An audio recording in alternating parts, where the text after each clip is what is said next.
যদি আমার প্রস্তাবে রাজি হও তাহলে তোমার স্বামীর প্রমোশন হবে।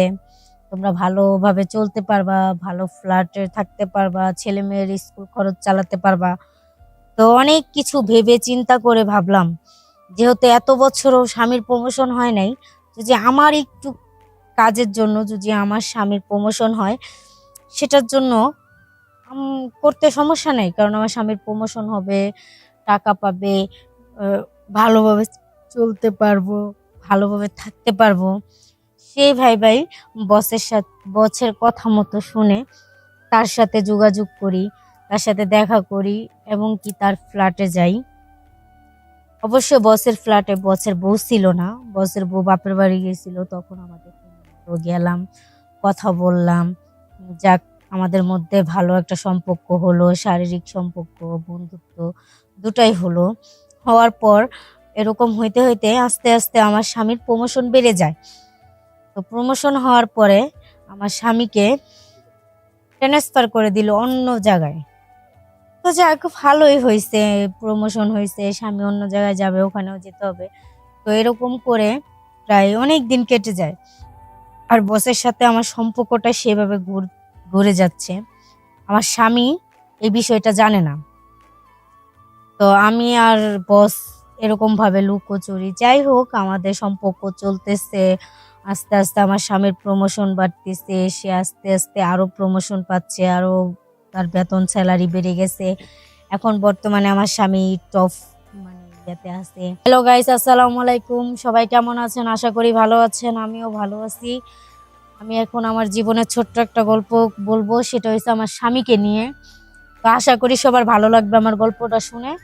তো এত কথা না বলি, আগে গল্পে যাই। আমি মধ্যবিত্ত একটা ফ্যামিলির বউ। তো আমার স্বামী সরকারি চাকরি করে। তো আজকে প্রায় 10 বছর ধরে চাকরি করে, তার কোনো প্রমোশন হয় না। আর আমাদের সংসারটা চালাইতে খুব কষ্ট হয়। যেই বেতন পায়, সীমিত বেতনে ছেলের স্কুল খরচ, ঘরে সংসারের বাহিরে সব খরচ মিলে আমার সংসারটা চলছে না। তো এরকম করে প্রায় 6 বছর কেটে যায়, তাও আমার স্বামীর প্রমোশন বাড়ে না। হঠাৎ একদিন আমার স্বামীর বস কল দিছে। তো আমি ঘুমের ঘরে তার কলটা রিসিভ করে বললাম যে কে বলছেন। তো আমার স্বামীর বস আমার কথা শুনে তার ফিলিংস জেগে গেছে আমার উপরে। তার চাহিদা হয়ে গেছে আমার কণ্ঠ শুনে। ঘুম ঘুম ঘরে কথা বলছি, তার সেক্স পাওয়ারটা বেড়ে গেছে আমার কথাতে। তো যাক এরকম করে অনেক দিন গেল। জানি না কিভাবে কোন ইয়াতে বস আমার নাম্বারটা নিছে। নেওয়ার পরে আমার ফোনে কল দিয়ে বলতেছে, অনেক কথাই বলছে। বলার পরে বললো, তুমি যদি আমার প্রস্তাবে রাজি হও তাহলে তোমার স্বামীর প্রমোশন হবে। তোমরা ভালোভাবে চলতে পারবা, ভালো ফ্ল্যাটে থাকতে পারবা, ছেলে মেয়ের স্কুল খরচ চালাতে পারবা। তো অনেক কিছু ভেবে চিন্তা করে ভাবলাম, যেহেতু এত বছরও স্বামীর প্রমোশন হয় নাই, যদি আমার একটু কাজের জন্য যদি আমার স্বামীর প্রমোশন হয়, সেটার জন্য করতে সমস্যা নেই। কারণ আমার স্বামীর প্রমোশন হবে, টাকা পাবে, ভালোভাবে চলতে পারবো, ভালোভাবে থাকতে পারবো। সেই বসের কথা মতো শুনে তার সাথে যোগাযোগ করি, তার সাথে দেখা করি এবং কি তার ফ্ল্যাটে যাই। অবশ্য বসের ফ্ল্যাটে বসের বউ ছিল না, বসের বউ বাপের বাড়ি গেছিল। তখন আমাদের গেলাম, কথা বললাম, যাক আমাদের মধ্যে ভালো একটা সম্পর্ক হলো, শারীরিক সম্পর্ক, বন্ধুত্ব দুটাই হলো। হওয়ার পর এরকম হইতে হইতে আস্তে আস্তে আমার স্বামীর প্রমোশন বেড়ে যায়। তো প্রমোশন হওয়ার পরে আমার স্বামীকে ট্রান্সফার করে দিল অন্য জায়গায়। তো যাক ভালোই হয়েছে, প্রমোশন হয়েছে, স্বামী অন্য জায়গায় যাবে, ওখানেও যেতে হবে। তো এরকম করে প্রায় অনেক দিন কেটে যায়। আর বসের সাথে আমার সম্পর্কটা সেভাবে ঘুরে যাচ্ছে। আমার স্বামী এই বিষয়টা জানে না। তো আমি আর বস এরকম ভাবে লুকোচুরি, যাই হোক আমাদের সম্পর্ক চলতেছে। আস্তে আস্তে আমার স্বামীর প্রমোশন বাড়তেছে, সে আস্তে আস্তে আরো প্রমোশন পাচ্ছে, আরো তার বেতন স্যালারি বেড়ে গেছে। এখন বর্তমানে আমার স্বামী টপ ইয়েতে আছে।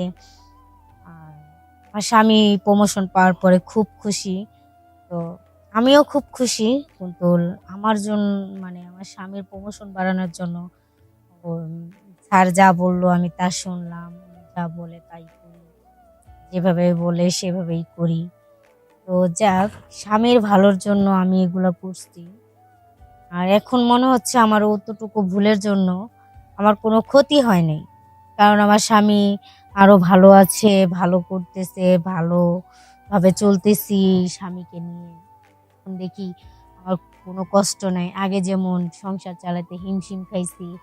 মানে মাসে যেই বেতনটা পাইতো স্যালারি, সেটা দিয়ে মনে করেন যে ছেলের স্কুলের বেতন, ঘর ভাড়া, খাওয়া, এমনি টুকটাক সংসারের খরচ আমি হিমশিম খেয়ে যেতাম। আমি পারতাম না সেভাবে করতে। তো এখন আমি দেখি আমি খুব লাকি আছি। এখন আমার স্বামী যেই পরিমাণে টাকা পায়, সেই পরিমাণে আমি সব চাহিদা পূরণ করতে পারি। আর স্বামীর চাহিদাও পূরণ করতে পারি, আমি দেখি সব পারি। এবং কি বসের সাথে আস্তে ধীরে আমার সম্পর্ক এরকম হইতে হইতে প্রায় 5 বছর সম্পর্ক হয়ে যায়। হওয়ার পরে এখন আমার স্বামীর আস্তে আস্তে আস্তে আস্তে ধাপে ধাপে আমার স্বামীর প্রমোশন বাড়ে। বাড়তে বাড়তে এক পর্যায়ে দেখা যায় যে আমরা খুব ভালোই আছি, সুখে আছি। তো এরকম করতে করতে সময় অনেক কেটে গেছে। যাক, এখন আমরা খুব সুখে আছি, ভালো আছি। আর আমার এতটুক ভুলের জন্য মনে করি না, হ্যাঁ ভুল করছি আমি, কিন্তু ওই একটু ভুল করতে যেয়ে আমার স্বামী এখন ভালো আছে, ভালো প্রমোশন পায়, ভালো একটা পোস্টে কাজ করতেছে।